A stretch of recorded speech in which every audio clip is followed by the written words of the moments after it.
First, know where you are in terms of your safety culture. Number one, do you have management support for safety? Is that safety policy statement a real thing, or is it just a piece of paper sitting in a file cabinet? Number two, you can perform a safety culture assessment. There are questionnaires and surveys that you can do that will tell you where you are in terms of your safety culture. And if you haven't done this, I would encourage you to do so. But that's the first thing you need to know.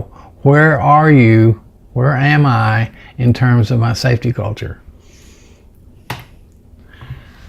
Next, once you know where you're at, if you're not where you think you'd like to be, and most of us aren't, we need to know how to mold our safety culture when it's not up to our expectations.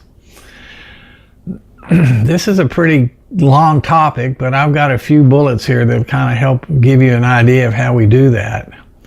First of all, you need to understand the power of leading safety indicators. In the safety world, there are leading indicators and lagging indicators. A lagging indicator is, for example, is your safety OSHA rate. You know, so many injuries per 100,000 or 200,000 man hours. That is the OSHA rate. It is a lagging indicator. It speaks to things that have already happened. The other end of the spectrum is there are things called leading safety indicators. These are the indicators that help you mold and steer your safety program. A leading indicator example would be a housekeeping audit. You keep your housekeeping up to date because that is one way you prevent injuries. The things that you can measure that will prevent injuries are leading safety indicators. Now, next, knowing when enough is enough. If you have an employee who doesn't want to wear their safety glasses, for example, this is just an example.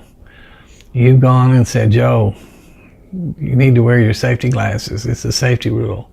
And the next day you go back, Joe, wear your safety glasses. The third day you go back, no safety glasses again.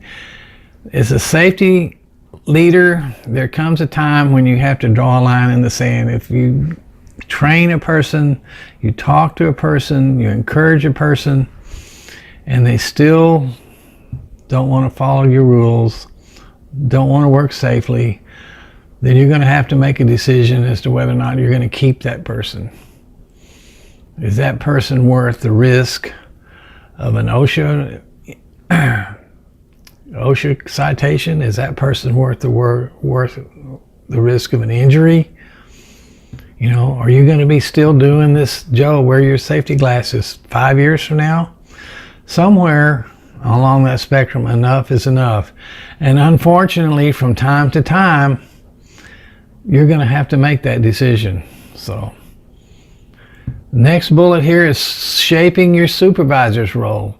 The one person in your organization who has the most influence over your employees' safety behavior is the supervisor. That first line supervisor, that first line foreman, that is the person who will make or break your safety program.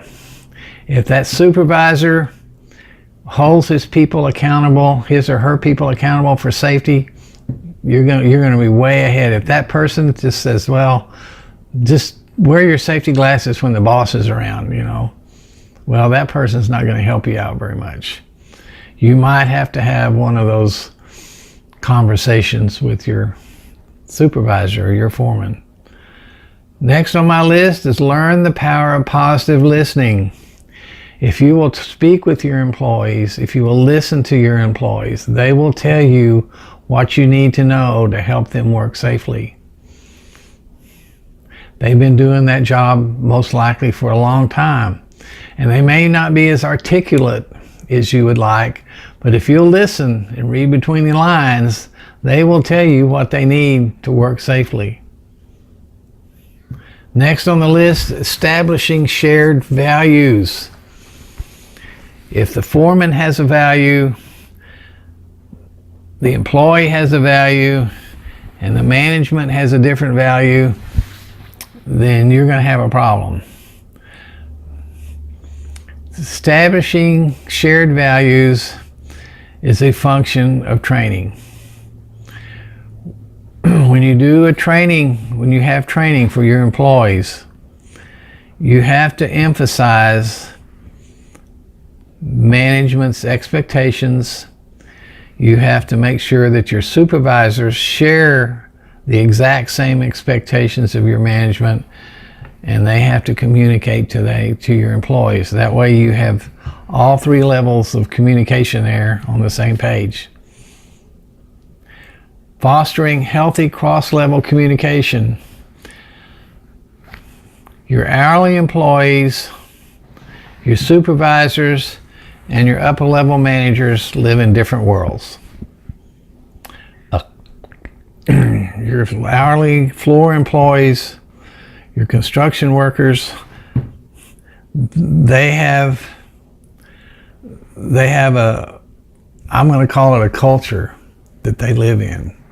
They talk to each other, they share ideas, they share their impressions about how things are going, they share stories about what is and isn't safe. They do all this. Supervisors, they're in the middle. They're in the middle between the managers and they're in the middle between the employees. They've got a tough job. They have to walk in the shoes of the employees and at the same time walk in the shoes of the managers. So they have to learn how to convey and communicate what management wants in a language that the hourly people or the construction people understand. And last on my list is a bullet about ensuring the effectiveness of preventive measures. You have to measure your performance. You measure your performance using leading and lagging safety indicators. How many injuries have I had? How many people are trained? How many near misses did I have this month? How many people did we find that didn't have their safety glasses on? Those are all tools that you can use to measure the effectiveness of your preventive measures.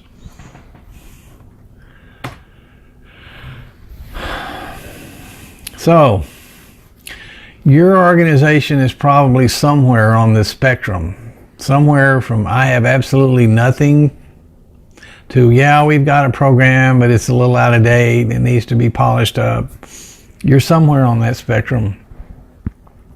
But wherever you may be on that spectrum, you're probably not to the point where you need to be. So you need to do some thinking about when is it time to take action on your safety program. Have you established your organization's commitment to a safe workplace? Have you published a written safety policy, for example? Have you done your certified PPE hazards assessment?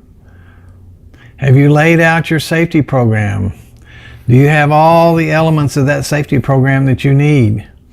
Some companies may only need a half a dozen safety programs. The last place I worked, we had 50. Depends on what you do. Have you established an implementation plan? And if you don't have one, is it time to get one? Have you set a timeline for implementation of all your individual program elements?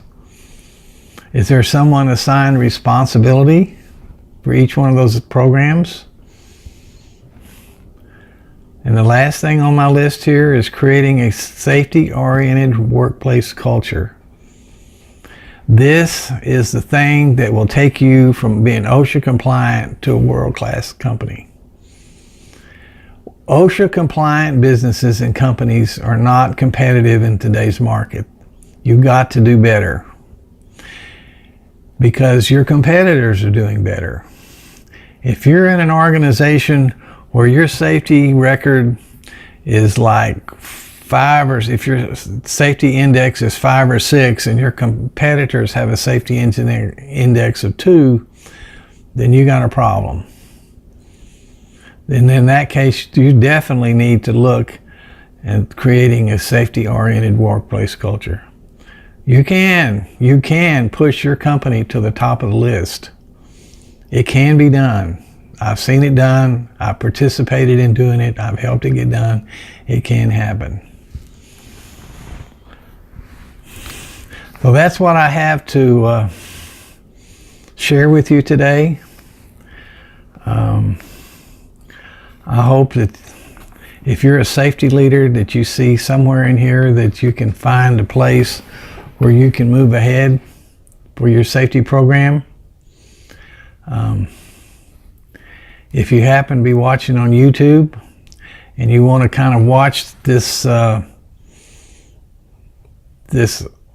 3 tracks develop, I'm going to be putting videos on here from time to time relating to each of these 3 tracks and giving examples of how you do certain things. And I'm going to share that with all of y'all who want to come along. So if you want to do that, just like and subscribe and share with your friends. Thank you very much, and you have a great day.